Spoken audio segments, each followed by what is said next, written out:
growing up watching certain people on YouTube who lived in massive houses, who seems like their parents had so much money and who seemed like everything they wanted, they had it at the drop of a hat, I didn't feel normal. I also just think I way prefer the idea of, rather than dreaming of retirement and pining after retirement, what about making our current life wonderful? But with my boyfriend, I'm like, you left the bottom of the eggs in the sink. So yeah, I'm probably really annoying, and sometimes I worry that he's gonna end up resenting me. I think there's this common misconception with a side hustle that your side hustle has to be either something online or something that you will then pivot and turn into your main job. Your purpose is not related to your job. Your purpose is not related to what you can achieve or give or do. All of my fears that I had in corporate came true in my final job. They were just like manifestations of all of my fears over the years. So many copywriting jobs can be replaced by something like ChatGPT. It is actually frightening. Like, it's really scary. To me, I don't feel comfortable splitting everything 50-50 when one person makes more than the other. That just doesn't seem fair to me. I mean, I left in like kind of a good way, and then I posted videos about it on YouTube. So maybe don't do that. If it's in your heart and it's something you want to do, you kind of owe it to yourself to try. And I think, hi everyone, welcome back to my YouTube channel. I hope you're having an amazing day as you're watching this. Today we are going to be doing a Q&A, like a catch up, a get to know me, just and ask me anything. And it's gonna be getting ready style. Sorry, this is making a lot of noise.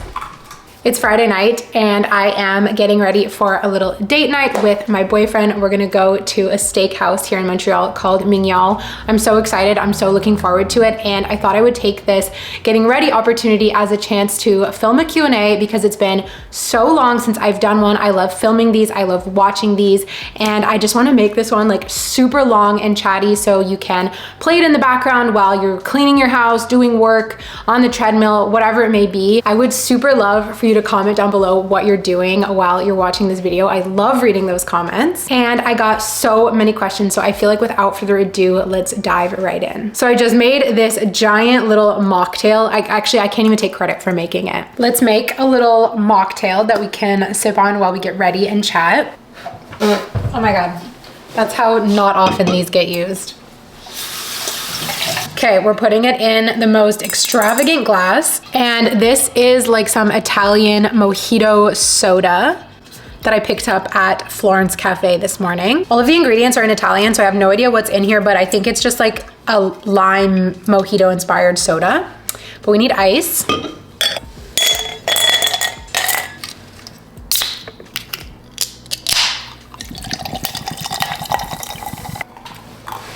Oh my gosh, it's so good. I put it in this cup, okay? And behind me, I have all of my little tools for getting ready. I'm kind of gonna use the viewfinder as my mirror, so please excuse me looking there. And we're gonna start with my hair. So I'm gonna pick the first question. First question is, what are you most proud of along your money journey? I think I'm most proud of the way my mindset has changed. It kind of felt like I would be anxious about money my whole life because certain examples that I had in my life, that's kind of what, you know, what I saw. And so I thought that I would feel that way my whole life, and that this was like just the way I'm wired, and that this is gonna be the way I am for life. And I do think I will have anxious tendencies for life, but in the 2 years of my budgeting journey, which feels like a long time, it kind of seems like a long time, but then when you really think of it, 2 years is not that long. The way that I have changed my mindset from like really scarce, really scared to much more abundant, much more confident is something that I'm really, really proud of. And I can't wait to see in another 2 years where continuing to work on my budgeting journey and work on my mindset can bring me. I feel like the outfit I'm wearing, which I'll show you in a minute, calls for like hair up in a slick bun. So that's what I'm doing. The next question, I got a lot of questions about moving and living with your significant other. So somebody asked the best and worst parts of living with your boyfriend. This is what I use to slick my hair. It's the Hair Balm by Hair Story. I've used this for years. Use like a tiny bit. And this is so much nicer than like a gel or a wax or a hairspray because it holds really nice. But then the next day, if you don't feel like washing your hair is not like a crusty mess. And then I just slick it back with a boar bristle brush. I would say, okay, let's start with the worst so that we can end with like the best. I think, and not the worst, but like the most challenging, I think first things first for me was that I moved into his space. We didn't like move into a space together, which I'm sure that has its own challenges. But for me, moving into his space kind of felt like I feel like it's taking a while for this place to feel like home. And actually it's funny because he's currently traveling for work. He's coming, like he's on an airplane right now, coming back, but it did feel like home. Like it feels like home. This is so cheesy, but like it feels like home when he's here because we're together and it's really nice. But he's been gone this whole week. And so it's the first time that I've been here in this apartment alone. And it's kind of made me realize like, oh, this doesn't fully feel like home because with him not around, I don't feel so comfortable. Like I'm in my own space. I'm in my own apartment. So I think that's a challenge that is gonna take time. I also think it's gonna come from like changing some of the furniture, changing some of the decor, like putting my own spin on things, because like right now where I'm standing, I'm looking into the living room. Everything I see is his. And so it just says like JS's living room. But I mean, he's been really amazing. And like when we talked on the phone while he was away, I told him like it felt weird and he was like, no, I really want you to feel comfortable. Like, it's not like he's like, this is my place. Like, don't change anything. Like, he's really happy to have me here. So that's been a challenge. And then I think another challenge is just like, it's really easy to start like bickering and stuff when you live together, because it's like, oh, okay, this is classic guy. You left your like beard trimmings, like you didn't fully properly rinse it. And he's like, it's so hard to get rid of them all. And I'm like, so it's a lot easier, I think, to start bickering about stuff. And I don't know, I think it's normal to bicker, but then at the same time, like, the paranoid part of me is like, oh my gosh, like I have to preserve our relationship. Like I don't want to be too like annoying. And then probably for him too, like he gets on me about stuff if I leave dishes in the sink or whatever. Like there's just, you're dating and you're like partners, but you're also roommates, right? And roommates have their own things that they need to like coexist together. And so balancing both is a bit of a challenge. The best part about living with him, I think, is the sense of security that I felt this past month. And not because I ever felt insecure in terms of safety living alone, but really just like, I feel emotionally secure. I feel like if something were to happen, like let's say, you guys know, like I deal with my mental health ups and downs, and in periods where I get like more depressed, I get really bad about like cleaning, tidying, and to know that if I were to have a week like that, there's someone who I can lean on and who can support me. Because like at my old place, I remember what would happen is I'd have these periods where I'm like, I don't want to clean, I leave everything a mess, I leave clothes in every room, I don't wash the dishes, I don't dust. And then I've got this apartment that I'm responsible for, that when I kind of snap out of my low mood, it's me who's responsible for cleaning everything, and it just feels so overwhelming. So that's just one example, I guess, but knowing that you're sharing the kind of running of the house is a big weight off of my shoulders, and that feels very secure. And it just feels very loving to be living together. I don't know, it's really nice. And that's kind of my favorite thing, like feeling more united. I guess I feel closer to him. I feel more like, like two people in a nice relationship. How do I get the courage to start a YouTube channel? I think you need to analyze what is making you fearful. Are you fearful of your family finding out? Are you fearful of what are your friends from university or from high school gonna think? Are you fearful of what strangers on the internet will think? Like, figure out what it is that's making you nervous, and then you're gonna need to work through that. For me, it was worrying about what are people I know gonna think, like people at my university, because I started my channel while I was still in school. I was worried about what are the people that I know gonna think, and are people gonna talk shit about me, blah, blah, blah. And then you have to realize, who the F cares? Who cares what other people say? If other people are talking about you, well, cool, have fun. Have fun talking about me. To this day, I still sometimes wonder, like, are people from my university like laughing behind my back or sending my videos, and that's just my own paranoia. The truth is that nobody thinks about me. No one cares about me more than I think or worry or care. And so I think just telling yourself similar things, but first isolating and identifying what it is that's making you nervous is going to allow you to work through it. Because if it's in your heart and it's something you want to do, you kind of owe it to yourself to try. And I think the longer you put it off and the longer you wait, the more you'll feel disappointed, but also the scarier it will be. So take the plunge, comment it down below when you do. I'm gonna go watch your first video and I'll be like cheering you on, because YouTube is so fun. There's room for everyone on this platform and it's so amazing. So you can do it, don't be scared. We got a lot of questions about money, so let's move into a few of those. What is your opinion on the FIRE movement / do you want to retire early? Love this question. And we're gonna start working on my face while I answer it. So I think when I first got into personal finance, I was kind of into the whole idea of FIRE because I was working a full-time 9 to 5 and I was pretty miserable. Like, I'm just not cut out for that 9 to 5 life. I mean, maybe one day I'll go back to it. Who knows? I like never want to, you know, say, no, I'm never going back. And then like one day I go back and like someone clips this. But at the time I was miserable. And so the idea of retiring early felt like, you know, a beacon of shining light. However, I do feel like anything I've seen about FIRE and the FIRE movement was also tied to like extremely restrictive budgeting, which has never really appealed to me. Like, okay, cool, you can like retire early and whatever, but if you're, you know, if it makes you happy to live with roommates and, you know, never dine out and whatever, like whatever really restrictive budgeting looks like, if that's what makes you happy genuinely, then that's amazing and do it. And I know for some people that's the case, like they really don't care about new clothes or going out or whatever it may be. So for them, I think that kind of restrictive budgeting, which to them is probably not even restrictive, and FIRE works well. For me, no.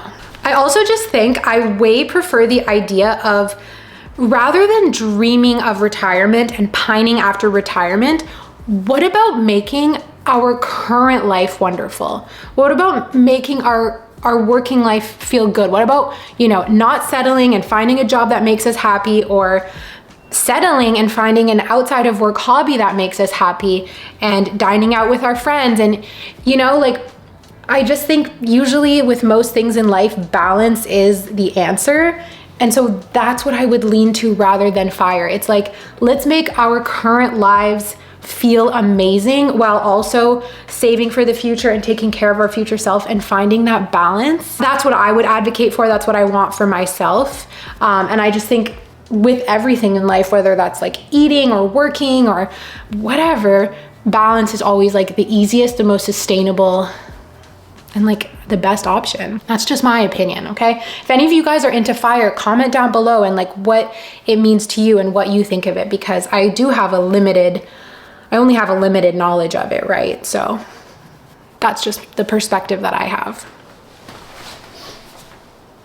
Okay, so while I blend out this foundation, because I put way too much on the back of my hand, let me show you guys what I'm wearing, because I had so much fun picking out this outfit, and it's from Garage, as are so many of my favorite outfits, and they're sponsoring this video. So let me show you these little clips of how I picked it out. Thank you so much to Garage for sponsoring this video. It's the day before I'm getting ready and filming it for the Q&A that you are currently watching, and I have a little try on haul that I want to do. Just a couple things from Garage. I got them in the mail today, which is perfect timing for this little date night. They were so generous and they sent me over a couple of pieces to wear for this date night. And these are some of their kind of spring new items, including what I'm wearing. It was actually really, really hot in Montreal today. I started the day wearing like jeans and a sweater, and it was way too hot, so I put on this outfit and it feels like summer. Not only spring, it feels like summer. Anyways, let's get into this haul. I got 3 things, 2 for the date night and 1 because I couldn't resist. We're gonna start with Couldn't Resist because they just dropped this kind of wellness club little capsule, if you will. And I had to get this sweatshirt. I love sweatshirts so much, and I love the vintage look of this, the wellness club. And I love how lightweight the sweater is. So it's perfect for this new spring weather in Montreal. Let's try it on. And I'll take a little mirror video so you guys can see the full outfit. Oh my gosh, it's so cute. I'm wearing it with these 80s sweatshirt tennis shorts, and it's so perfect. And this fits pretty oversized. I got this in a small. Okay, next up is really exciting because I feel like I say this all the time. I always struggle with like date night, nighttime looks. I don't know. I feel like I know how to dress for the day. I know what makes me feel good, what makes me feel confident. But at night, I don't know. I think honestly it's because of COVID that I stopped going out at night, stopped just like going to the restaurant, that I really lost my sense of style for what I wanted to wear at night. So I had so much fun picking out this outfit. And basically how I came up with it was, you always want to be comfortable, okay? Gone are the days, at least for me, of going to the restaurant wearing super, super tight, high-waisted skinny jeans that as soon as I eat one bite of pasta or anything, my stomach expands and I like feel suffocated by the jeans. Gone are those days. So I wanted to mix comfort with feeling a little bit sexy. And also I read Garage's trend report, and they were saying that mixing stuff that is really feminine with stuff that is a little bit streetwear is really on trend right now. So I was like, we're gonna give it a try. So first up are these cargo pants. They are so good. I actually already have these in beige. I wear them at least once a week. Those cargo pants, chef's kiss, they're perfection. I wear them all around Florida. So I got them in black because this is the comfort and this is the streetwear as well. They're so stretchy, so they look really stylish, they look really put together, but you pretty much feel naked. Like if it weren't for the sound of the material, you would think you have nothing on. That is how comfortable they are. I especially love the elastic waistband, which again, just makes it super comfortable. And they have a bajillion pockets, which we love. And then for the top, we did go a little out of my comfort zone with this corset. So let's try it on. You guys, it's perfect. I am so obsessed. I just probably spent like a minute looking in the mirror being like, yes, finally. When usually it's time for me to get ready for a date, I put on an outfit and I'm just like, ugh, I don't know. This has me feeling so confident, so dare I say sexy. I mean, this top is like too good. And then the pants are this perfect like streetwear edge. I love how they look together. I feel like with some kind of heeled sandals, it would be perfect. It's gonna be a bit weather dependent tomorrow, and then I'm gonna like slick up my hair. But you guys will see that in the get ready with me. Oh my gosh, I'm obsessed. Both of these I got in a small. I feel like you could size down. Normally for tops like this, I would take a medium because I wear a 34D on the top. So the fact that a small fits is pretty good and means that if you have maybe a smaller chest, you might want to size down. Honestly, I'm so grateful for Garage making these clothes that fit, because we all know the struggle of searching for a brand, searching for clothes, feeling like things are too small or too tight or they pinch. And I don't know, I've just had really good luck with Garage. So I really recommend that you try them out as well. And of course, I'm so grateful to Garage for working with me on this video. You guys, Garage clothing just kind of aligns with my values so much. It's cute.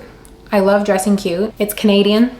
I'm Canadian. It's affordable, okay? I love affordable stuff. And all of the things that I have in my closet from Garage have lasted me. They wash really well. So I just feel really, really good every time I put something on, and every single time I make a video working with them. So you guys, I definitely recommend that you check out Garage. I will have everything I showed linked down below. And whenever you click on my links, I always say this, but it really, really supports my channel, even if it's just for window shopping. So thank you so much. I appreciate you so much. And thank you once again to Garage for working with me on this video. I can't get over this outfit.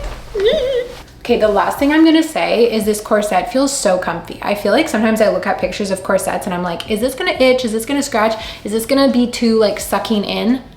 It's perfect. I can breathe. It's stretchy. Oh, I love it. And I'm still over here blending. I'm still blending. Okay, I feel like this one is kind of related to what I just answered. The question is, any advice on trying to find one's purpose at 26? Definitely need some help. Okay, There is so much pressure to like find your purpose. Like, I don't know what my purpose is. I really don't know. And I'm gonna answer really cheesy, and I'm gonna answer this because this is what I took away from a lot of the kind of spiritual books that I've read, conversations I've had with my dad, who is like a total hippie. Your purpose is not related to your job. Your purpose is not related to what you can achieve or give or do. Straight up, your purpose is to be happy. And so, putting on bronzer. So to find your purpose then becomes to find those things that make you happy and finding ways to be happy in everyday life. And this goes back to my previous answer of finding balance. You don't need to find your dream career in order to find your purpose. You need to find something to do every day that makes you feel happy and content, or find a way to feel happy at something that right now might feel a bit meh. I believe when you take strides towards finding peace and finding happiness, you'll start to feel like you're moving towards your purpose, and that could even translate into external things. And I'll give you guys like a good and deep example. So in January 2022, I took the leap and said, I'm gonna work on becoming a full-time YouTuber. And I was so stressed. I couldn't sleep at night. I was so stressed. I was going through so much mental health stuff, just, you know, we won't get into it. That at the end of the day, I was kind of unhappy. Even though I was doing YouTube as a job, and I love YouTube, and if you were to ask me today, like, is YouTube your purpose? I would say maybe, right? I'm doing the same thing now that I was doing then, but I was not happy. Therefore, it didn't feel like I was finding my purpose. So really the only difference is your mindset and your kind of mental health and your mental state. So try and work on being happy and work on what makes you feel good. And I think that will lead you to your purpose at any age, 26, 22, 24, 34, 54, 64, 104. I don't know, that's what I believe right now. My eye makeup off camera because my camera was overheating. It's like Friday at like, what time is it? It's 5:15 and the sun is blaring in and it's super, super hot out today. It's honestly amazing, but my camera is not loving it. Anyways, the next question I'm gonna answer is, somebody said, tell us more about Maggie, which I thought was such a cute question. So Maggie is my dog, for anyone who's new. She's a miniature Australian Shepherd. I got her during COVID. So I got her 2 years ago in January. I got her when I was single, so I got her like all by myself. I was so lonely during COVID. I've been wanting a dog for so long, but like when I was a student and when I was working as a consultant and I was traveling, it just wasn't feasible.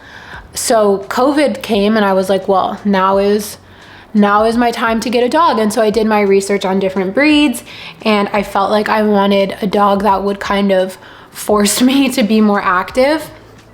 And like challenge me and be loving and smart. And obviously Australian Shepherds are all of those things, and also obviously they're like so cute. So I settled on a mini Australian Shepherd, which was like my dream brand and my dream dog. And I feel like we've been through so much together, like so many challenges. Owning a dog is more challenging than I ever could have imagined, but it's so rewarding, especially lately. Like I feel like actually since January and since she turned 2, she really, really calmed down. And yeah, she's just like my little buddy, my little partner. I bring her everywhere with me. Like she even comes to work with me at the spin studio sometimes. Like this week she came to work with me and it was so cute. I bring her to work with me at the office every single day. Like she literally comes everywhere with me, and she's like my shadow, my best friend. She's just, I don't know, she's so cute. And she's so fun, she's so loving, she's cuddly, she's playful. Like, I don't know, to me, she's honestly perfect. She just has one flaw, which is her separation anxiety. That's probably, you know, what you hear me talk about in the videos a lot, because I can't leave her alone. Hence why she comes everywhere with me, but it's also just fun to bring her everywhere.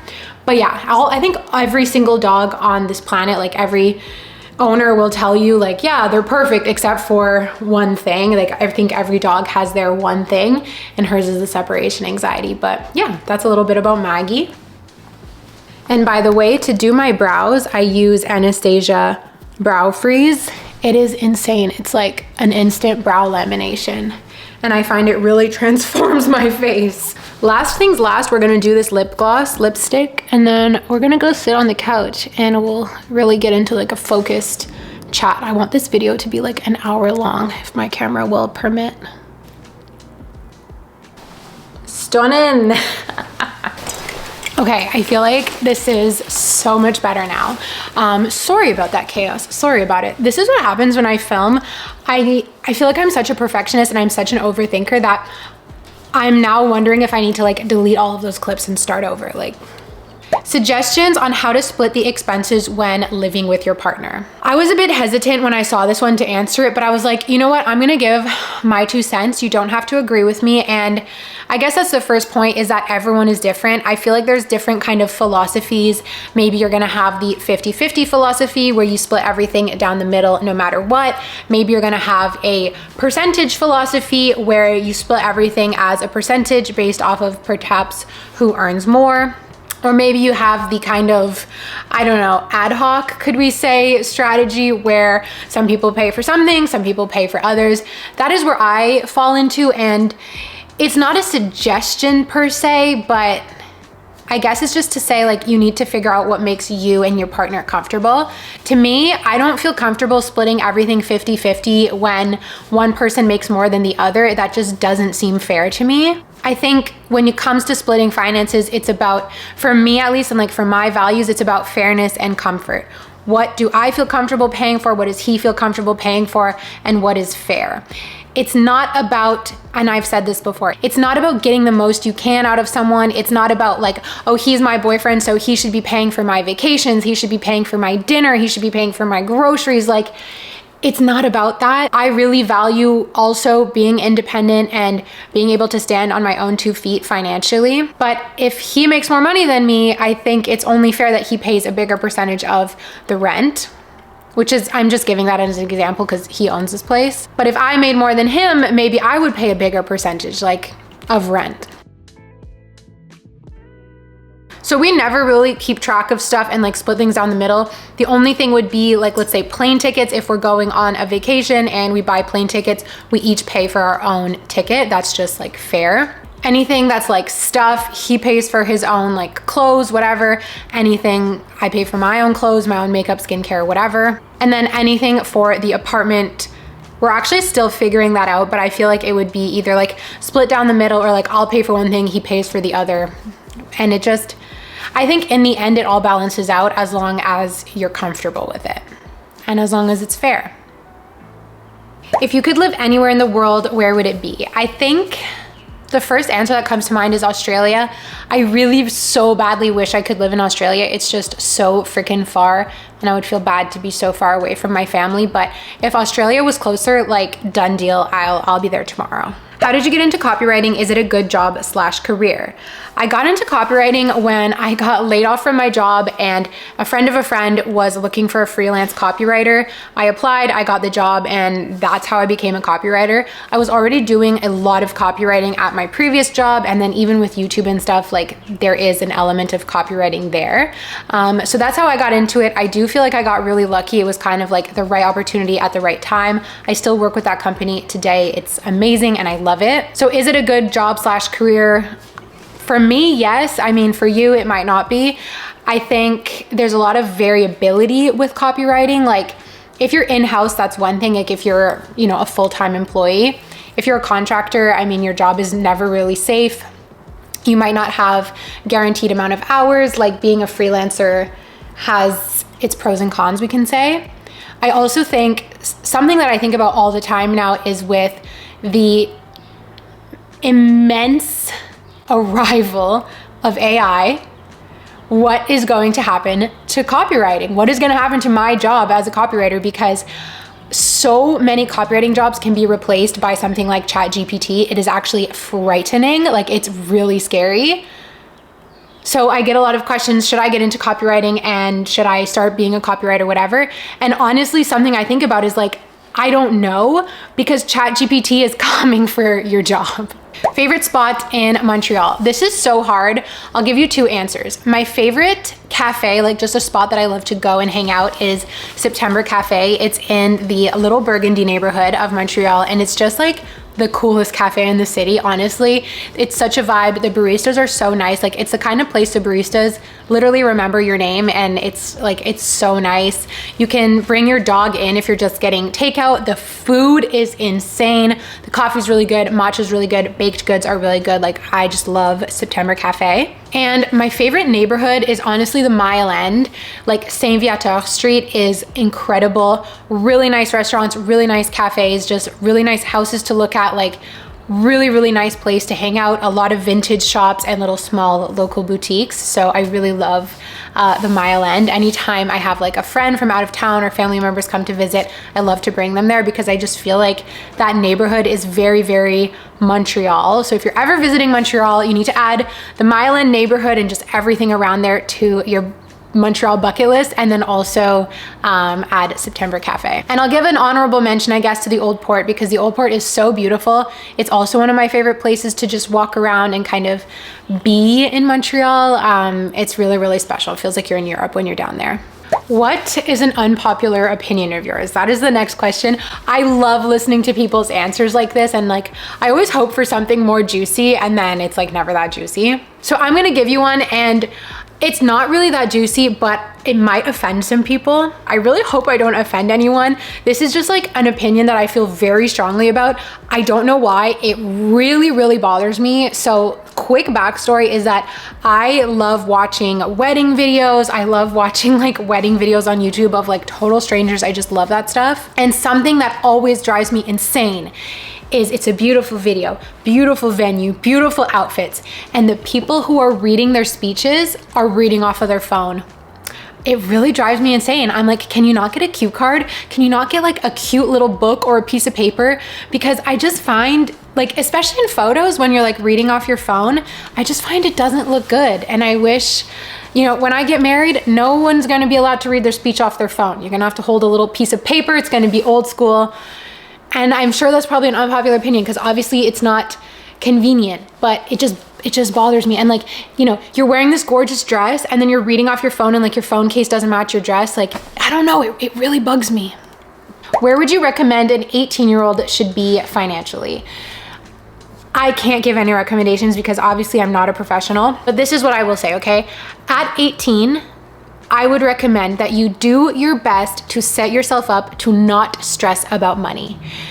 I wasted, like, 18 is such you're so young, but you also have like the world of opportunities at your fingertips. And I held myself back from so many opportunities.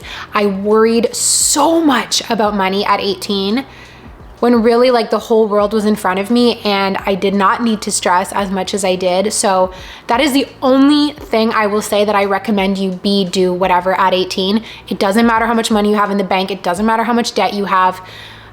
Okay, obviously make smart decisions, but set yourself up to not stress about money. Be smart, be conscious, be caring, but try your best to not stress about money because you're so young. You will figure it out. If you're already asking this question, it means you're on the right track. So just enjoy your life. Don't stress about money. Talking about you before. Oh, you can't see her. Hi, Magdalene. Hi, Magdalene. I keep having to take breaks because my camera keeps overheating. I don't know what I'm gonna do about this. How are you dealing with conflict living with someone when you're so used to living alone? Great question.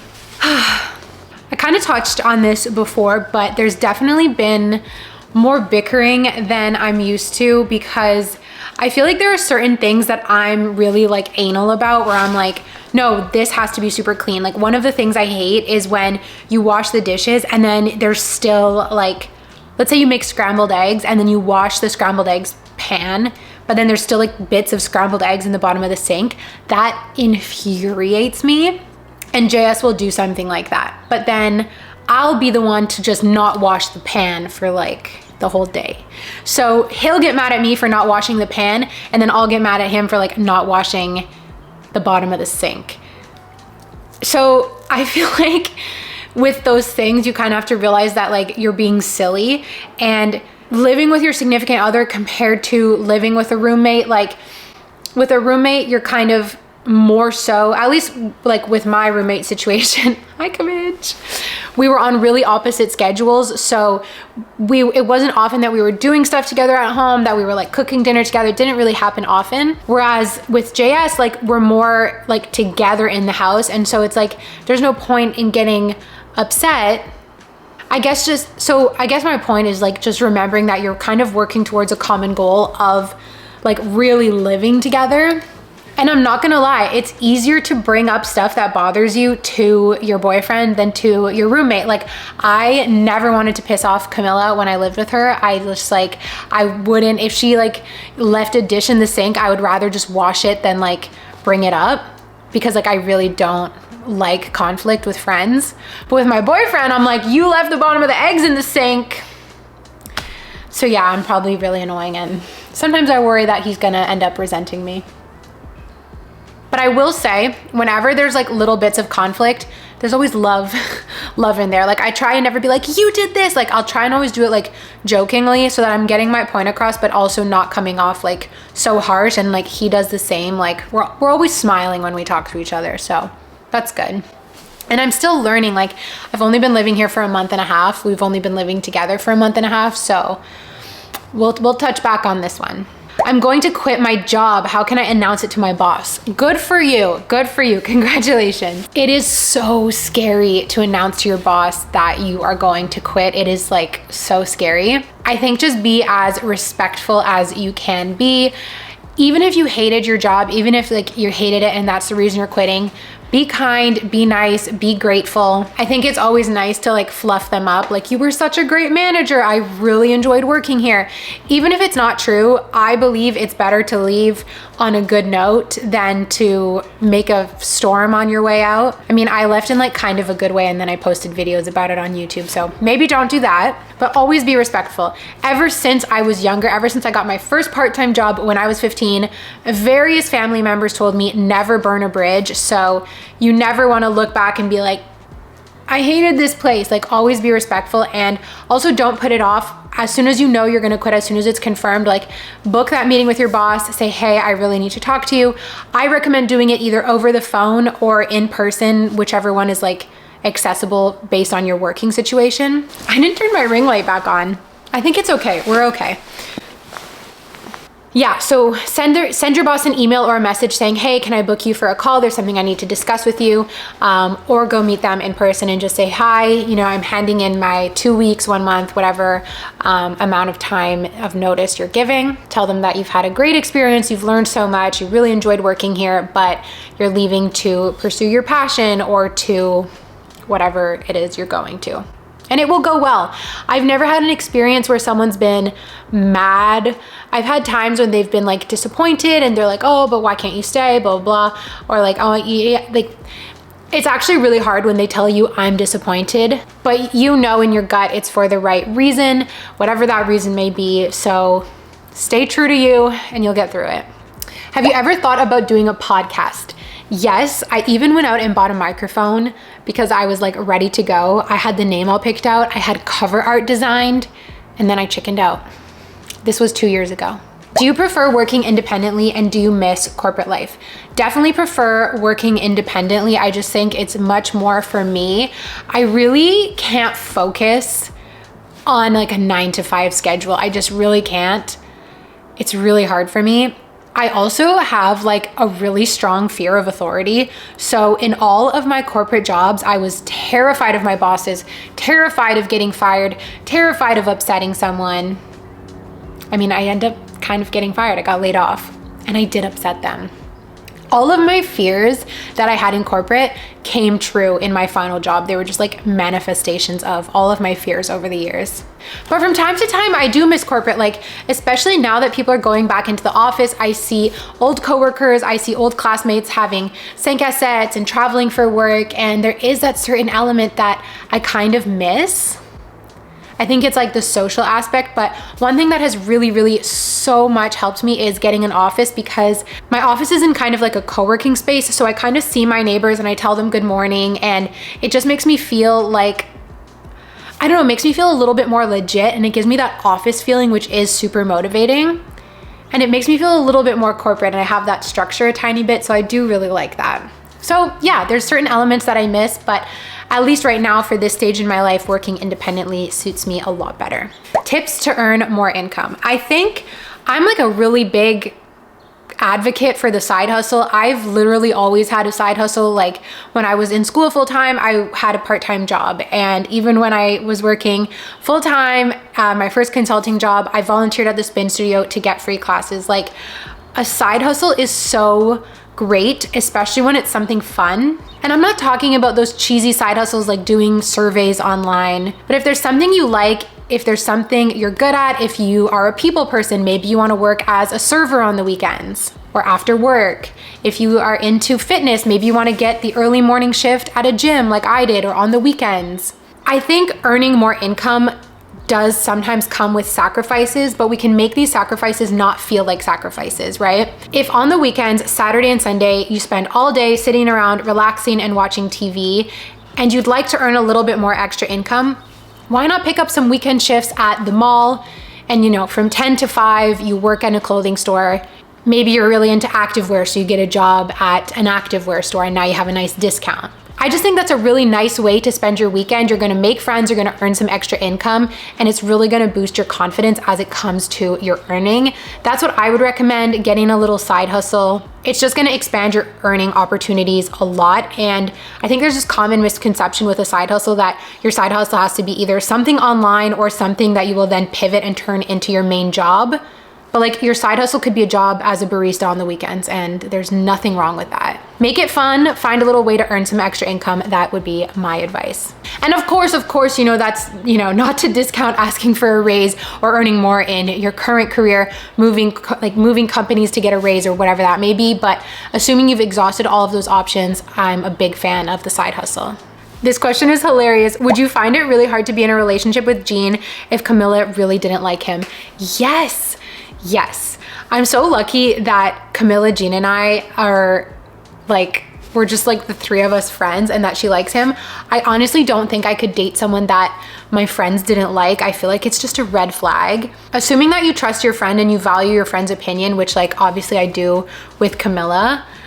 If she was like, Zoey, I'm getting bad vibes from this guy, then there's a reason she's getting bad vibes. And I don't want to date someone that my friend is getting bad vibes from. What is your goal for your YouTube channel this year?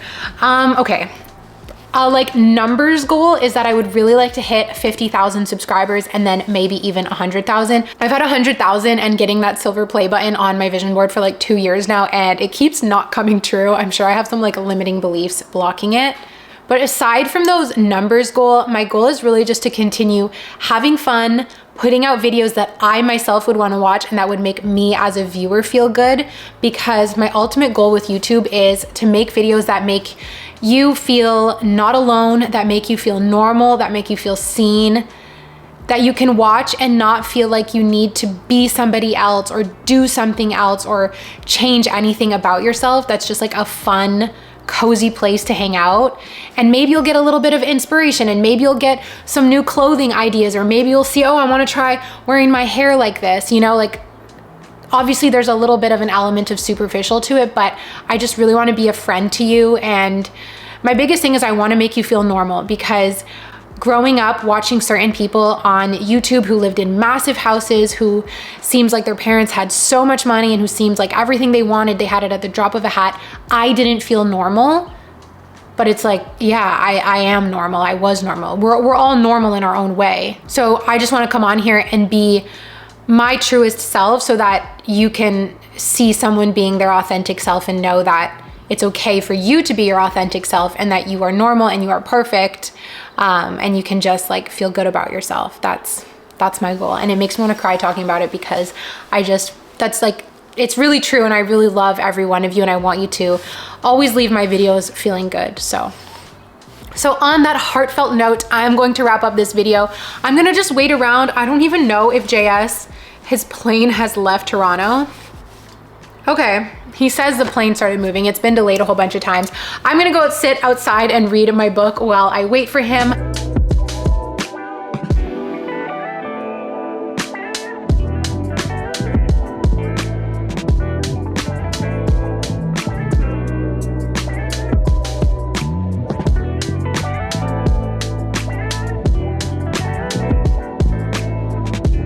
Hope we made it to an hour. I can't see because I kept starting and stopping my camera, but I hope we made it to an hour because I just wanted to like really have a long hangout with you guys. I had so much fun filming this video. I hope you had fun watching it. Don't forget to let me know in the comments what you were up to as you watched, and if you made it to the end, hit me with the little cow emoji. I would love to know who stuck around to the end. I love you so much. Thank you for your support on my videos. Thank you for watching this one. I'll stop talking now. Bye.